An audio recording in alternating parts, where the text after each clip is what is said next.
Hi everybody, Captain Bill Saiff III. Today's video, it's all about OptiTackle inline planers and the advantage that it gives fishermen when they're catching brown trout in the skinny water during the spring of the year. Joining me is Billy Rafferty and a little later Captain Dave Zingari as they help our clients get these fish to net. Currently, it's Steve Thing from the state of Maine as Billy Rafferty gets ready to organize the back of the number 5 and get this brown to net. Chance that this could be a steelhead too, because it was cartwheeling pretty good, but I couldn't get a good look. How's he feeling? Pretty heavy. Easy on this guy. What's your prediction, Raph? 10.5. Oh, you're going long, buddy. You're going long. God hates a coward. He felt heavy. He felt really heavy. Trav, when I tell you, be ready to come off the throttle, okay? Yeah, we'll keep him right over here on this right side. He's got a lot of weight. That's good. He's moving out to the side. Mark of a big fish. Slow her down. Nice brown. Nice and easy, Steve. All right. Okay, bring that red throttle down. Okay, wind down on him. Stop winding, raise that rod tip. Let's start sliding him back. Get his head up. Back up, back. Easy. Oh, easy, easy, easy. Go, Raffy, go. Get under him. Get under him. Get under him. There we go. Forward, give me some speed. Good job, guys. Easy. Nice and easy, buddy. Find your throttle. Bring it up just a little bit. A little bit. Right there, right there, right there. You got it perfect. Big fish. Dude. What do you think? That's the way it's supposed to go. Yeah, we'll take that guy. When you get him up, Raffy, get Steve right in the back of the boat with you, and we'll take a picture.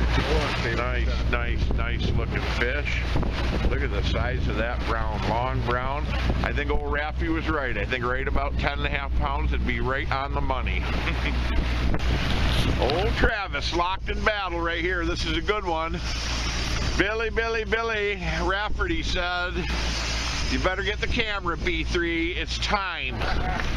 It's a good one right here. So we've got browns in the box and more tails sticking out of the bucket. And Good time. Good time. old Raffy is hopping around the back deck like a wild Indian. This is a good one. He yanked it back hard and was really pulling.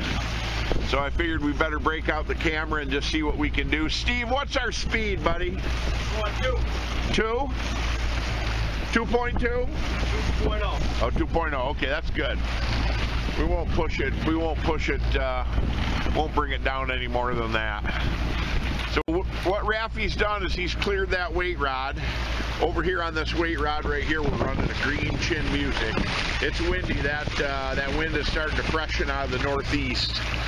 So Trav is doing a good job of keeping it over on that starboard side of the boat and away from the weight rods and everything here. We're keeping it into what we refer to as the fish fighting zone.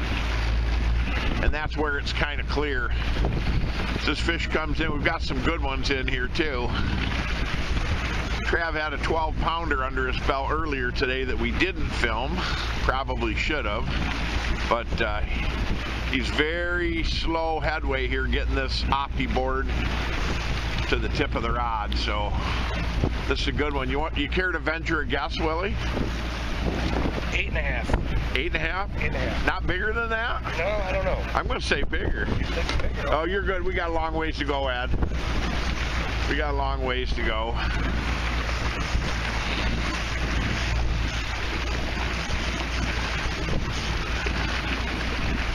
This pretty good fish right here. Keep winding steady. Mark of a big fish is when he can do exactly what he did to Trav's line. He can just stop it whenever he wants. Hold tight. Yeah, we don't want to go too much tighter. Okay, go ahead and wind on him. Start backing right up for me. Start backing right up. Easy hold right there. And I'm going to take this right off. There it is. Go ahead. Put that OptiTackle board right there in the back. Got it off. Steve, you just be ready to feather the gas depending on what happens. This is a big fish. When he wanted to put the brakes on, he could absolutely do it. So nice and steady, okay? I'm going to come in. I want to check that drag. Hold on. A little tight. I'm going to loosen it just a little. Okay. Here he comes. Oh, yeah, brute. Step to the left, Billy, with the net. Come to the right, Trav. Come to the right. Just listen to everything we say right here. That's a brute right here. Stay right here with me. Oh, big monster. Big, easy, easy. Stop winding. Wind down when he lets you. Slow her down, Steve. Okay, keep winding. Raise that rod tip. Forward, Steve, just a little more. All right, go right over to the corner, right over Billy's shoulder. Walk right towards that side of the boat. Keep going, Billy. You stay underneath them, Billy. Trav, over here. Okay. Keep winding. Big fish. Steady as she goes, Steve. Big fish. I mean, big monster fish. Wind down to that feed. Stop winding.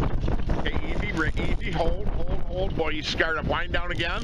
Get close to that feed. I need you 2 inches from the feed. Stop. Okay, raise your rod tip. Easy. Raise it back up. Slide up. Get him, Bill. That's the deal right there. Good job. Give me some speed, Steve. I'll tell you what, he is an absolute monster that has just been crushed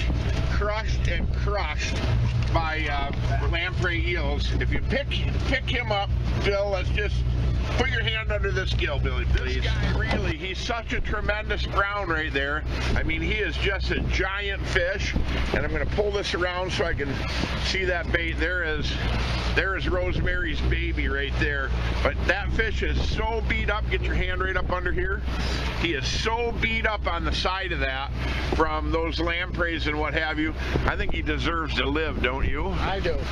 I mean, that is a beautiful big brown, but if he shook that many lampreys to get in that position, I think we need to let him go back. You know what I mean? Let's take a break, talk to you about the Opti tackle boards that we're fishing. Now, we're fishing them on a charter boat. They're certainly applicable there. They're applicable to small boats even more because your space is at a premium. A lot of small boats don't have the ability to put a big planer board mast, run the big boards, carry all that stuff. Carrying a small inline planer board is just a lot more serviceable. People have contacted me over the internet. Tons of people. Bill, what size board, Opti tackle board are you running? And, you know, is it large? Is it medium? Yada yada.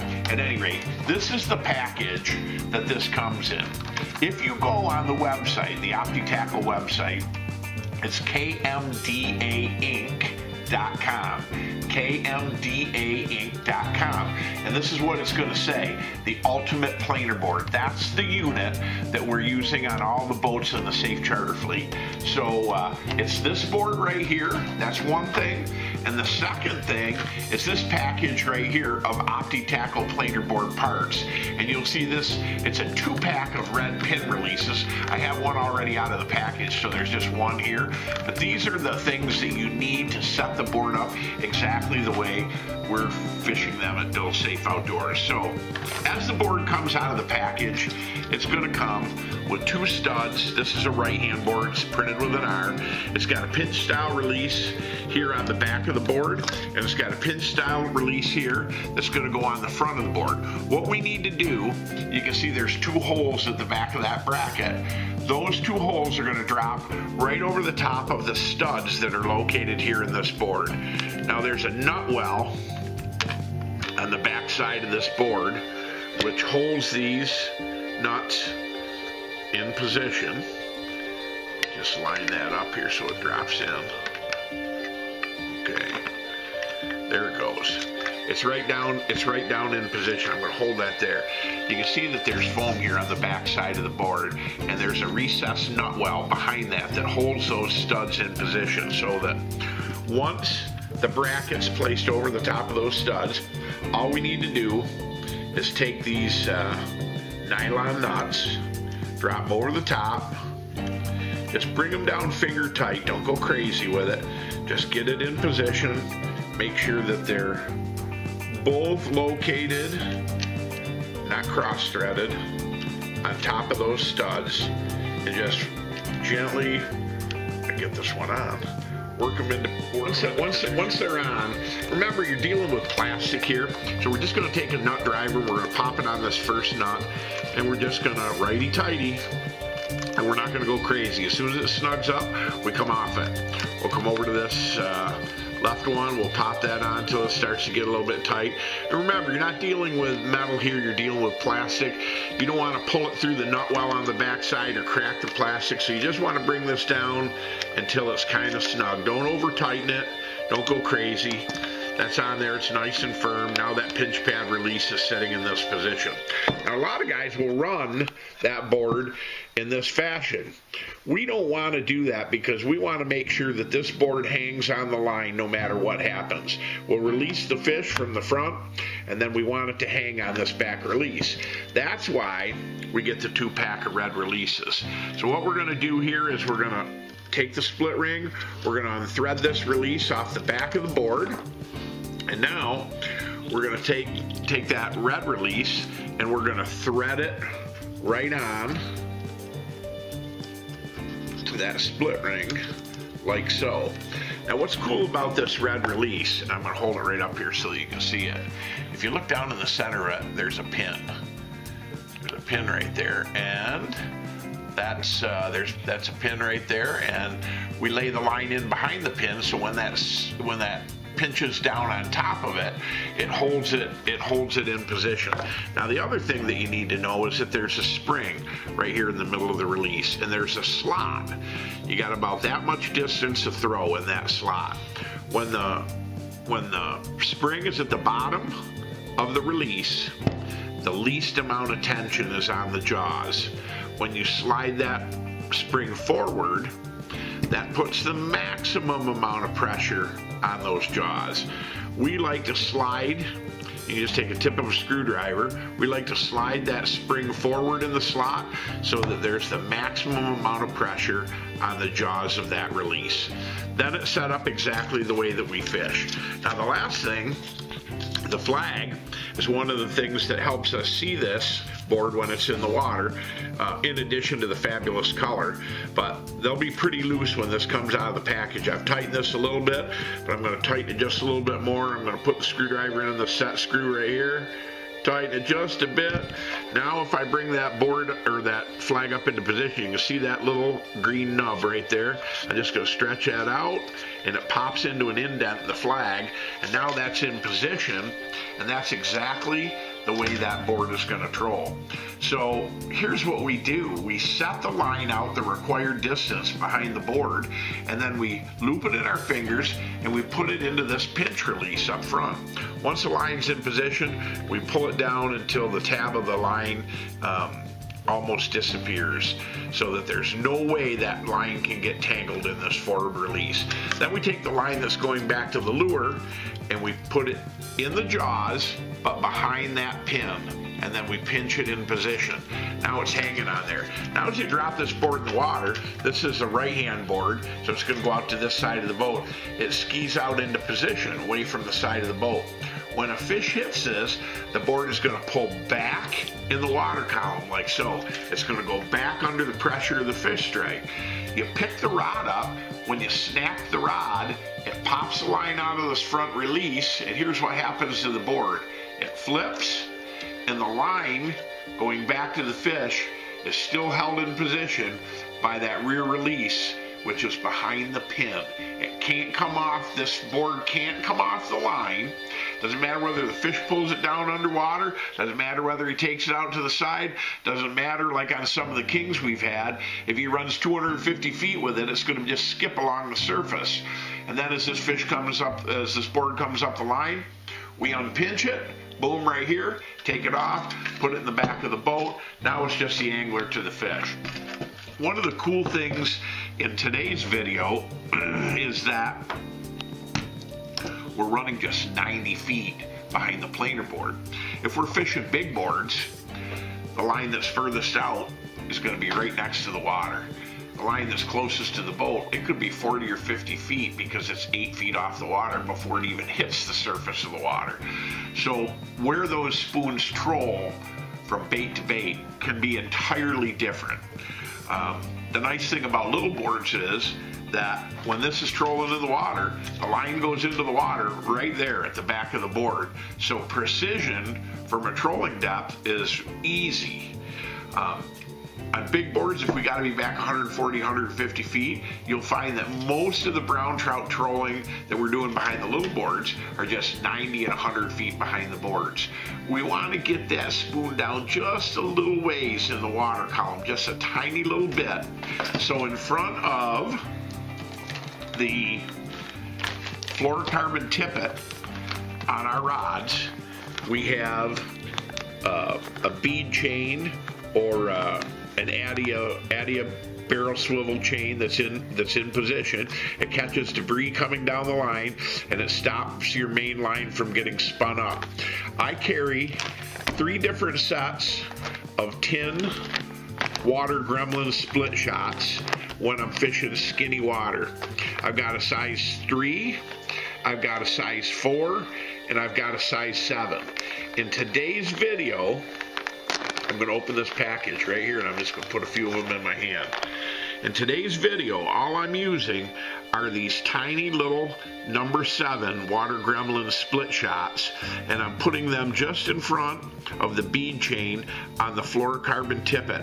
And the only reason that I put them in position is just to add a tiny scotia weight that helps keep the nose of that spoon down and running about 2 or 3 feet below the surface. And that's all we want. Then when we dip into 4 or 5 feet of water with the boat, the spoon's still a couple feet off bottom. It's not getting hooked in rocks. It's not getting tangled up. And that tiny little split shot will keep that spoon from floating up in a turn and inverting on the surface of the water. Sometimes a rough day, you can't see that spoon when it's out of position back there. You put that tiny little number 7 water gremlin split shot on, and that will keep that spoon down in the water column.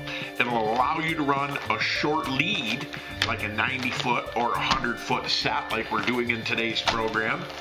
And what's nice about that is you get a fish on, you get them in quick, you get the board skied back out into position. There's no opportunity loss. You're catching brown trout just as fast as you possibly can, and it makes the whole operation go so smoothly. And it reminds me of a quad that we hit with these inline planers, and it's a perfect demonstration of how we perform the dance under pressure, and how running these little boards makes it almost bulletproof to catch these browns in skinny water. Let's go to that video. There goes the middle rod right there, Dave. Get him, Jim. Right there, there's that board back there. Wind down, give him a snap.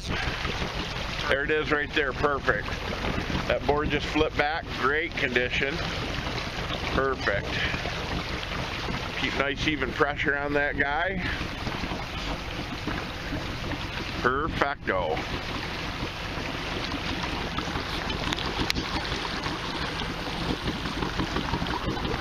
I think you can start going after him, Jimmy. I'm going to let him swing a little more, Billy.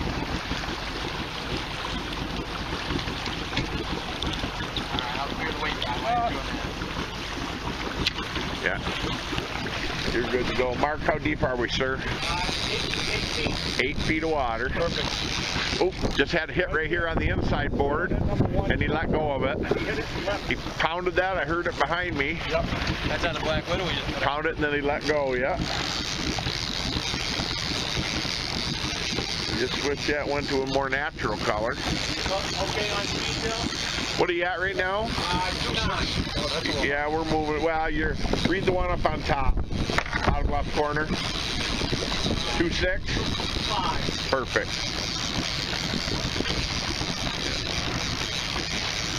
All right, this guy's... Jimmy's dressed in camo today. He's worried the fish will see him. Well, what they're going to see is they're just going to see two hands on the rod and the reel and a head. And they're going to say, how in the heck is that thing working? How easy is it to see those boards, huh, Dave, when they go back? You're not looking for it, I can tell you that. That bright neon green that's nice fish. Yeah, and I'll tell you the other thing, show that board. In the early morning, you know, look at this, look at the inside board going right there. Look at that board going back right here. Come on, Mark. Come on back, Mark. Look at that rod warping.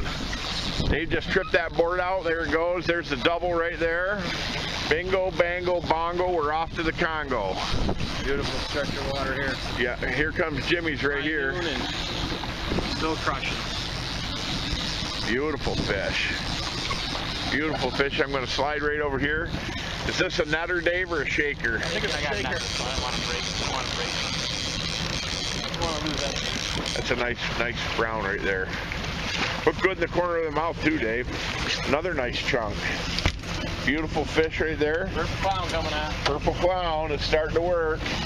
Here comes the board right here, Mark Close. Just had a hit on a weight rod right here.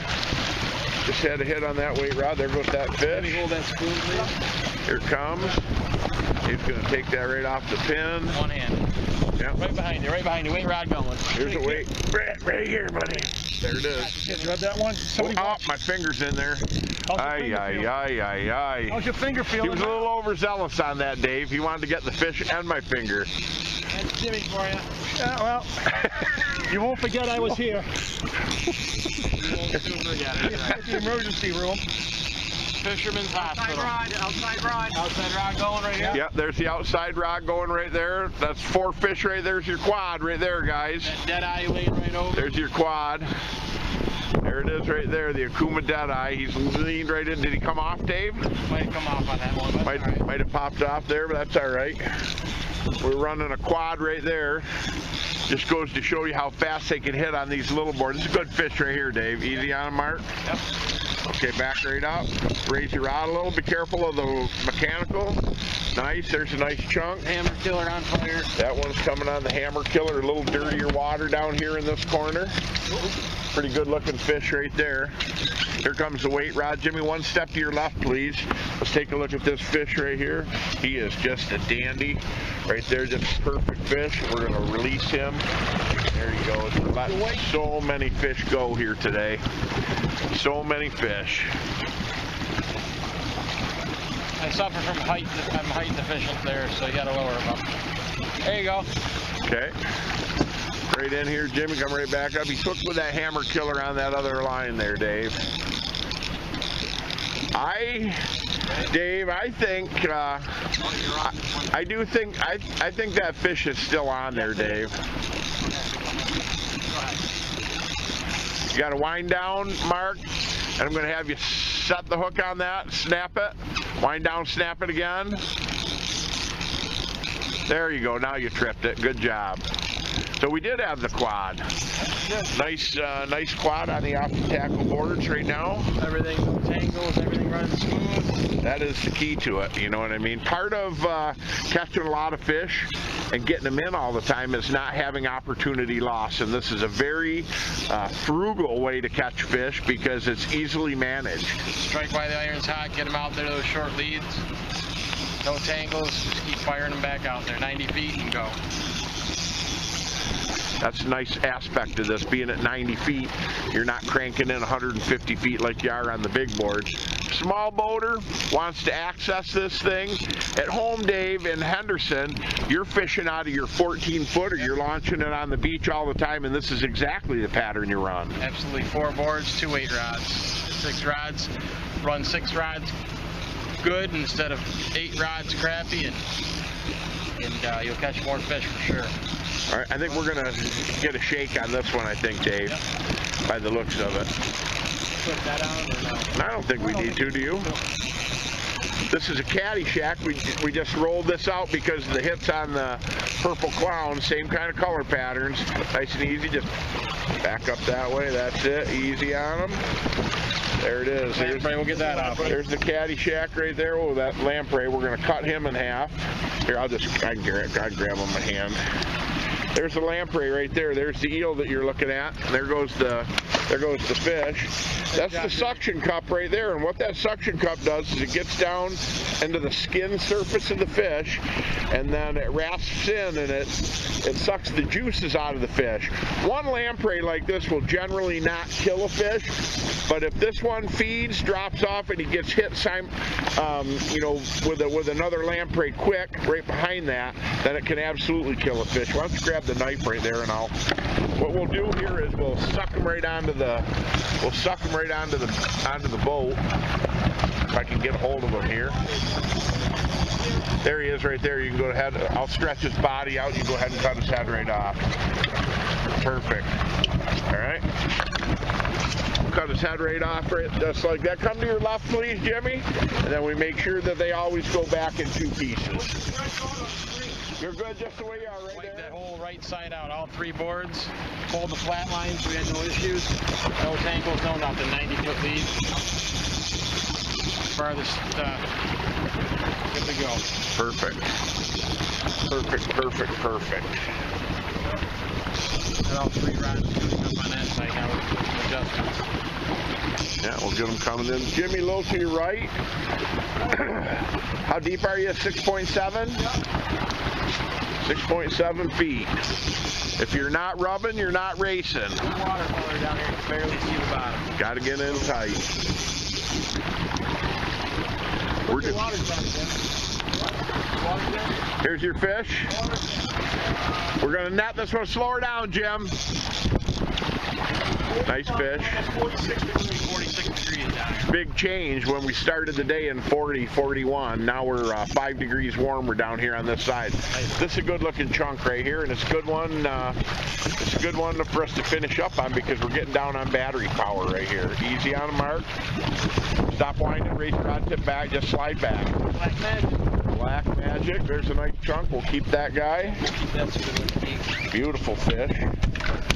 They're definitely leaning today towards the natural colored baits. Bat him, Dave, and I'll have you hold that right up with Mark. Hand right under there, and we'll get a nice shot of him. There's that fish right up. Look at this guy. Nice brown right there. That is the deal right there, that fish. Yeah. Yep. Different fishing with the small boards, but very productive way. Unbelievable. Yeah, the fishery today with these planer boards, it's been unbelievable. So, well done, gentlemen. Look at that right there. Turn that brown a little bit more for me, Dave. Look at the side of them. Brown trout, opti boards, everybody having fun. Just a few days later, we find ourselves fishing overcast conditions with a bit of wind. We're having an exceptional day. We have a 20-pound king in the box, a 12-pound brown, a 14-pound brown, and now young 11-year-old Landon is locked up with the biggest fish of his young life. He called it a king early. What are you thinking, Willie? Are you sticking by the courage of your conviction, or either that, it's a huge brown, but it was ripping line out, like burning my thumb off. Well, perfect. So we've got a really good one going here. We've had an exceptional morning here on Lake Ontario, guys. We've got a 20-pound plus king in the box. We've got a 12, 13-pound brown, another one that's pushing 14 or 15. So we've handled some big fish there. A lot of big fish have moved into this turbid water in the overnight. Had good fish yesterday, but not as good as the fish that we're taking today. So it's all coming here pretty quick. And Landon, how old are you, laddie? 11. 11. soon to be 12 this month. Perfect. Now listen, this is going to be live, you know what I mean, on YouTube. Are there any girls in the Boonville area you want to give a little shout out to? Come on. Okay, move them to the left just a little bit. What Billy's doing there is he's moving them. The fish is here on the right. That puts the net between the fish and the angler. So if for some reason that were to come off, the hooks are going to go right by the net man and also by the people that are working the rod. So I have the incomparable and always engaging Steve Fendler at the wheel right now. And it's pretty good. There he is right there, big fish. That's a nice one. Slow her down just a little, Steve. This is a giant brown. Could be 20 pounds. So when you stick them good, okay, Billy? Yeah. Billy says, "Can I film and you net the fish?" And I'm like, "No." Easy on him, easy. When you can. Okay, wind on him. Big, gigantic brown here. All right, let's go. Come on, right back over on the other side. Keep winding as you go. Come on, buddy. That's it, Steve. What's your speed there? Look how thick. Look how thick in the back he is, Billy. Look how thick that fish is. Wind down, lower your rod and wind down. Lower your rod and wind down. No, don't back up. I didn't say that. Keep coming. Keep coming. There, pal. Big, gigantic brown. Easy. Okay, wind. Wind. Gotta raise your rod tip slowly. Wind down. When he comes towards you is when you want to raise it, laddie. Okay, wind down. Keep winding. Good job, guys. Good job. Keep winding. Keep winding. Get close to that bead, lad. Yeah, we're giving them away every time we get them close here. Keep winding, raise up, wind down, raise up, wind down, raise up, wind down. Okay, raise up, back up. No, wait, go, Bill. Got him. Oh, man. Boy, Lander. That's 20 pounds. Wait, just leave him right there. Oh, my God. Look at the size of that brown. Oh, my word. He is a dandy. That's awesome. I mean, that's a big 14, 15 pound brown right there. He is an absolute smasher on a green chin music. Oh, hey, dude, buddy. are you? Look at the camera and say, "Smiles for miles." Smiles for miles. Awesome job, buddy. Let's get him out and we'll take a picture, okay? There it is, the green chin music. The kid is still smiling. He's still got the smile going. Look at the size of this brown trout, guys. An enormous fish. One of the biggest to come on the South Shore this season. Billy Rafferty, what do you think, kid? That was a tank.